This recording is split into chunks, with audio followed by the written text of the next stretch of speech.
Hi guys! CL here, your manunulat mambabasa, and for today's video, gusto ko itong tanungin kung naranasan mo na ba sa isang aklat yung pakiramdam na para siyang dati mong best friend sa high school, and then accidentally after all these years, nagkita kayo, and then ang saya-saya.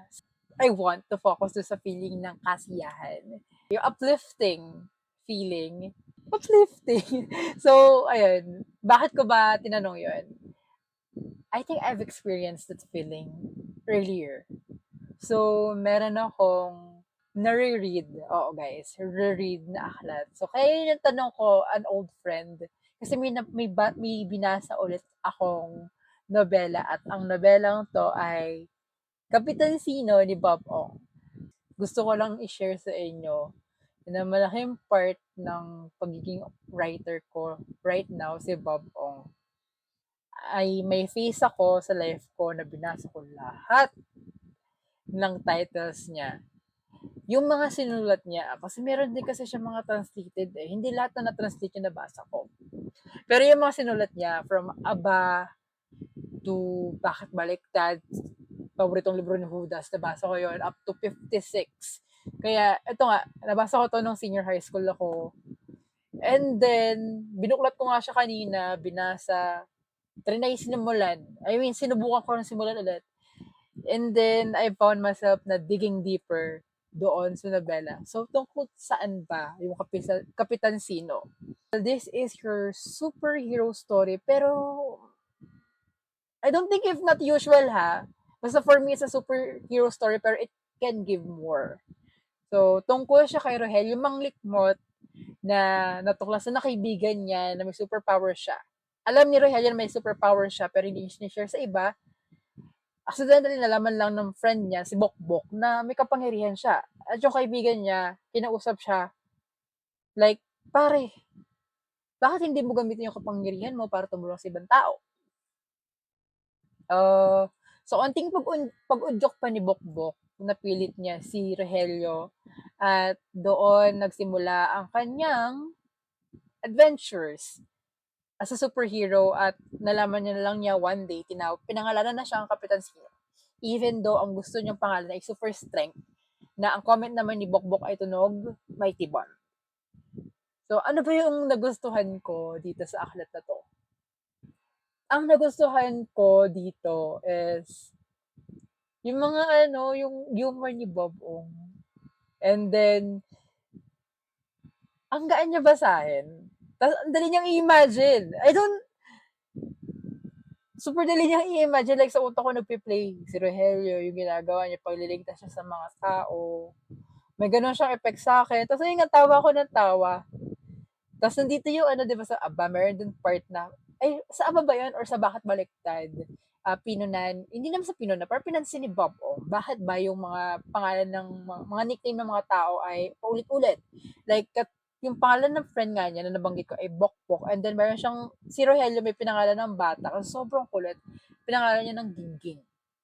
I may sharing too much. Pero ayun nga, those are the things that I like to this book.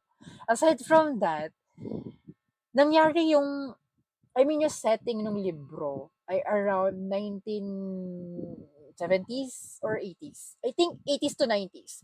So, kasi may family computer, turntable. So, yung mga, alam nyo yun, yung mga ganong aesthetic before, nandito sa novel. Pero kahit ganoon, meron akong napansin na up until now, still happening. So, may commentary din to about corruption sa politics. And then, yung hindi ako makapaniwala, yung part about sa virus. Meron sa may part dito tungkol sa virus. Tapos, it brings back nightmare nung pandemic. Like, imagine, 2009 to, unang lumabas at naisulat. I don't know kung kailan naisulat, pero yung published net, yung version na to, yung unang print nito ay 2009. Tapos, yung kung paano ni-narrate ni Bob Ong yung panic ng mga tao nung time na nabalitaan nilang may virus up until how they react. The same. So, nasabi ko nga, sa written review ko na hindi alam nung batang ako nung binabasa niya na yung nangyayari sa binabasa niyang aklat, mangyayari pala years after. Kasi yung nung binasa ko to senior high school ako, it's 2018 or 2017. I mean, 2017 to 2019. Yun yung senior high year ako. So, mababasa ko to doon. Tapos, hindi niya alam na mararanasan niya yung part ng book na to na may regarding sa virus. And at the same time, gusto ko rin yung sinasabi ni Bob Ong regarding sa tagapagligtas. Gusto ko yung sinabi ng tatay ni Rogelio, maging bayani ka ng iyong sarili. Kasi para may part doon na sa pagiging superhero ni Kapitan Sino, nakakalimutan niya na yung sarili niya. Na parang nagiging burden na sa kanya yung pagiging superhero. Which is why, the reason why hindi niya sinishare yung powers niya before. Kasi alam niya na mabigat. So, aside doon, may mga, gusto akong basahin na part ng libro. Naka-ano na siya, naka-bookmark na. Kasi nga gusto kong basahin. Kasi kilig na kilig ako nung nabasa ko to kanina. So, eto siya. Page 104 siya ng Kapitan Sino. Best friend edition to. Ay. Naisip mo na ba kung kunwari, hindi ka taga-Earth at sa buwan ka talaga nakatira? Pwede. Hindi ka ba malulungkot dahil walang mga tao doon? Maraming tao dito ang mas malungkot pa sa taong nakatira sa buwan. Saka hindi naman kailangan ang maraming tao para bumuo ng mundo eh. Minsan, isang tao lang ang kasama mo, buo na ang mundong kailangan mo habang buhay. Guys, naramdaman niyo ba?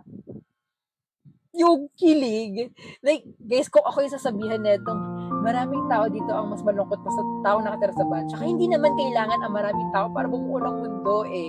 Minsan, isang tao lang ang kasama mo, buo na ang mundo kailangan mo habang buhay.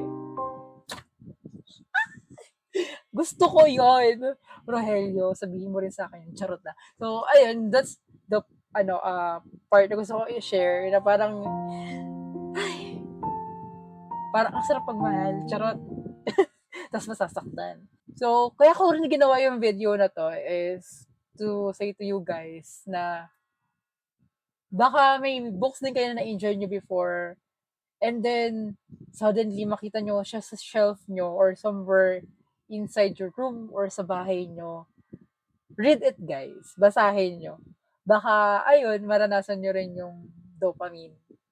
Yung uplifting mood. I really enjoy the book, guys. If ever, nagka-interest kayo, basahin to. As of now, available na ulit ang book na to kasi mayroon na siyang edition from Avinda. Mas mas shiny lang siya from Discover. Go guys, read your favorite book. Salamat sa panonood. See you here. Bye.